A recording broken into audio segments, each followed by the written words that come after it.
Oh hey! In the last 3 years, I painted 50 landscapes, and you should see all of them.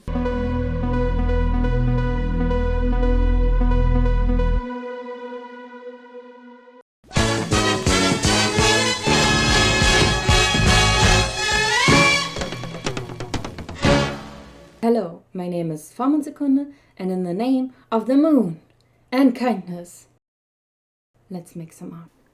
The fast slide show. I will tell you in more detail about the inspiration, but let's appreciate the fast slideshow here for a moment. While they are numbered, the numbers are also lies because many of these examples come in multiple versions. For more customizing, if you want to download the files and play around with them. One of the limitations I put on myself was to only focus on the landscapes and not include characters. Animals are okay as long as they are just little creatures. All of these images were painted digitally in Photoshop, but you can see through my use of texture that I have a deep love for classical traditional paintings. Whenever I was in time crunch to get my project done, I painted my comfort zone. Trees, forests, rivers, and swirly clouds. I struggle a lot with linear perspective, and you can see that in my attempts at cities or houses. Colorful skies are also a must, as well as the heavy textures. Now, I know what you are thinking. Moon, did you learn anything from drawing so many landscapes? Well, yes, a few things actually. I learned to embrace the challenge, to actually tackle the hard stuff. Sometimes I even drew houses in perspective, not that often, but more often than I originally imagined. I managed to do some of them with line art, which is always a big struggle to me. You can really see my style progress through the years and going from a very loose painterly style to a bit more defined and closer rendered. Surprisingly, I learned a lot about color as well. I always thought I have a strong sense of color already, but I definitely see now that I have comfort zones in my color palettes. 2. Let's take a step back and talk about what this is. These 50 landscapes are my community gardens project. This means you can download them for free on my Ko-fi. In the resolution I painted them as PNGs, some with variations and foreground elements as their own layers. But why? Simply put, to give back to my community. I am very grateful for my small following, and I take requests on what to add each year to my rooster.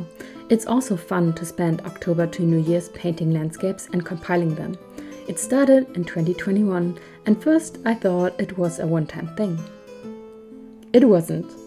I'm kinda hyped for this year as well, and I painted them for you. Use them however you like. Yes, that includes commercial use. Use them as is, alter them, paint over them, for websites, books, anything you like, no need for credit. Or I guess you can feed them into AI now?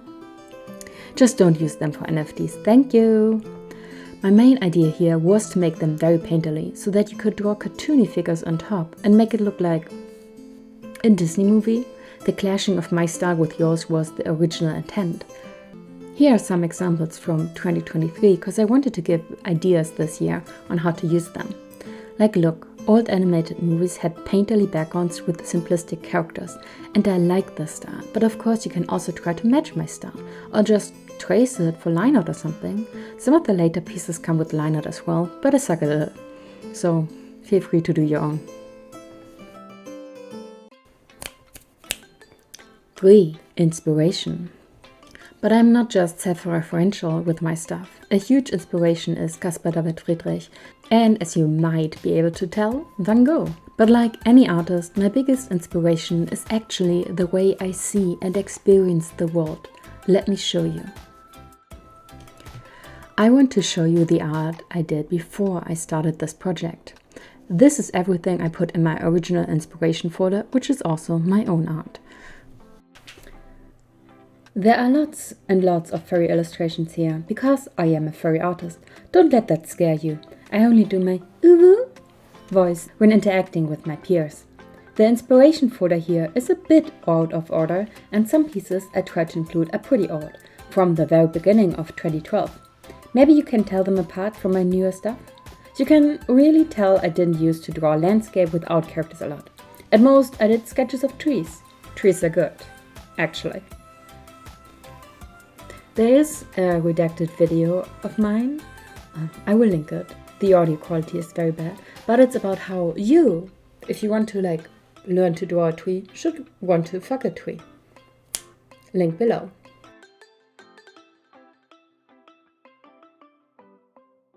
I want to go on a walk today, just me and you. Take you through the places and only give a passing glance to stop and see the beauty in them. There are no backgrounds. It is kinda ridiculous that we label them that way.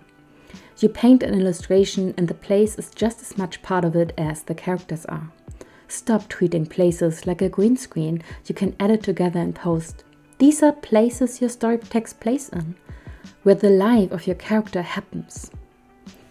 I will always love travel montages in movies or music videos, or heck, even just in a comic. I will always love getting to know a place as storytelling. My favorite Ghibli movie is Nausicaa, and I will not hear criticism for that. You meet the world just as much as you meet the characters. It is a skill to find beauty in everyday life. You actually need to focus and put your attention outwards. You can't just passively walk by, go on autopilot. Going on walks used to be boring as a kid. Still life paintings were boring. The news, just more boring. Adults talking, boring. Children are very self-absorbed. Growing up means appreciating other people's lives as much as my own, connecting more with people, and understanding myself is just a tiny part in the big picture. For me, growing up meant listening more. It took me a while to find landscapes interesting. As most beginner artists, I was more interested in characters, mostly humanoid, inspired by games, anime, and occasionally a book. I wrote stories and ideas down, and I had so many OCs and a few self-insert Maritsus. I only started getting interested in backgrounds when I forced myself. Now I find them so cool that they are a good place to do your storytelling and atmosphere in. Maybe this will spark some creativity in you. My art now gets a lot of comparisons to Van Gogh because I like swirly skies, duh! And also because he's an artist that people know, and the impressionists and artists that actually inspire me a lot more are a little less known. That's okay though. Sometimes my landscapes are very lazy. Sometimes I tell myself this will be a bit helpful to integrate in other people's art, but also I just want to give younger artists a heads up. Just because you think this isn't for you, that you might never do backgrounds in your art, you will change. Don't close yourself off from something that might be a huge source of inspiration. And also don't force yourself. You can't force inspiration. You can work hard, of course, and you can try to challenge yourself from time to time. Life is a journey and you can go any way. This year I tried really hard to make my landscapes connect through a theme. Because I'm on a path to become a better artist, to find my way in life. So get out your sketchbook and be creative.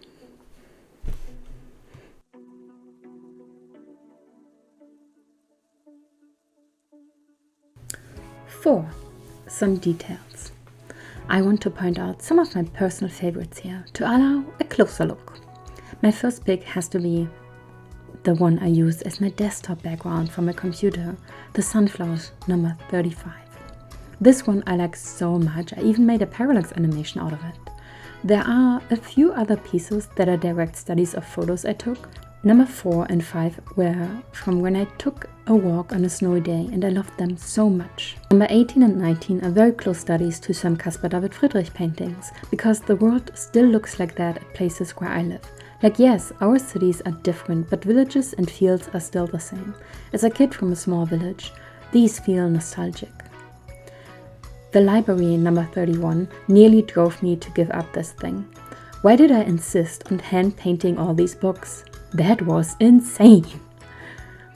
Most of them are quite bright and hopeful, so number 34 was me combating my inner tree hugger. Plus, I like a stormy weather. It's fun. In the end, I couldn't help myself though, because if you get the files, you will see that it has some progression into spring. Number 37 is so sweet that I tried to use it as inspiration for a level design in my current project. I love the cherry trees here and the added detail of the front tree branch with those close-up flowers, so sweet and pink. Sometimes people request landscapes or contribute ideas while I paint. The cottage from number 38 was requested by Dark Pocketmon, AP requested that I paint the Hollywood Tower Hotel number 39, and just for him, I even added my enemy, the line art. If you dig into the files, you can also see I painted the background sky and included that file if you want anime clouds. Number 47, the Red Temple, was supposed to be a simple art gallery, but because of an insider joke over on my Twitch, I painted the statues to have little reds there as well, and the decorations on top. This version exists without the artwork, so you can hang up your own as well.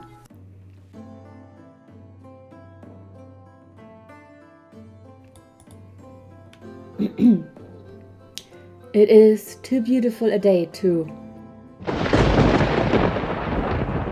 think about the dreamy landscapes. I love the outside. Time to sit for hours and paint, screw over my back and legs and watch a Ghibli movie.